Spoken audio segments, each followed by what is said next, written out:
My father was 11 years old when he was placed in an orphanage and his family was separated. His siblings were sent to different foster homes, but my father remained in the orphanage and then spent the rest of his childhood in different institutions. I didn't know so much what happened to my father during his childhood, except that he had a very hard time. But a few years ago, it all came to light. My father then joined an organization set up by other former orphans, demanding justice from the state for the neglect and abuse they had suffered as children in state care. And their efforts made the government create a board where the former orphans could apply for justice and compensation if they could show proof of neglect. My father then orders all the documents about him from the various government archives, and there were many documents. And it's only now that I really understood what happened to my father during his childhood and what happened to him in the institutions. I asked my father if I could read the documents, because I want to know. But I'm not prepared for what's there. I read about physical abuse. I read that when my father was 12 years old, he was so badly beaten by one of the caretakers that he was hospitalized for 3 weeks. And after that, he suffered from convulsions and epileptic attacks. I read about a child who is tied down in a restraint belt. My father. And I read about a child who is strapped down in a bathtub for 2 weeks without the water being changed.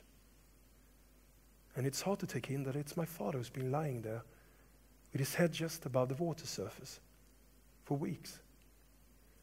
And when I ask my father about this, he says that the worst part was not the baths, but the humiliation afterwards when they washed him off with a water hose. And I read about sexual abuse. I read about caretakers that are sexually abusing several of the children. And I read that my father is one of these children. My father tells me about a friend he had at this institution called Little Lasse, who was also sexually abused. And Little Lasse killed himself by jumping in front of a bus.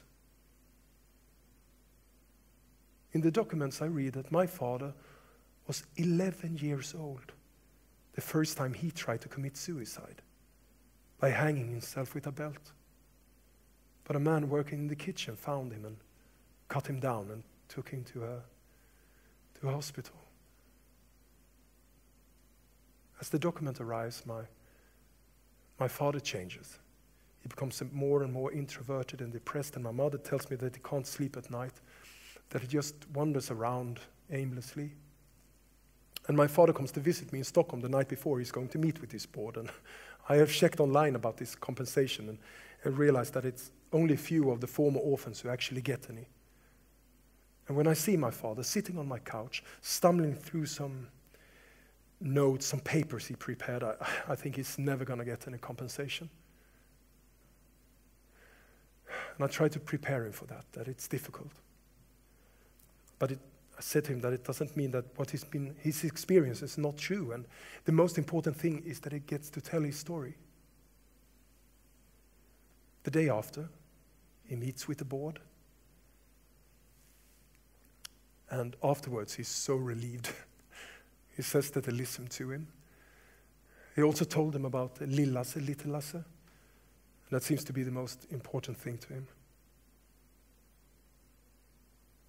A couple of weeks later, my sister calls me. And I can hear that she's crying. And she says,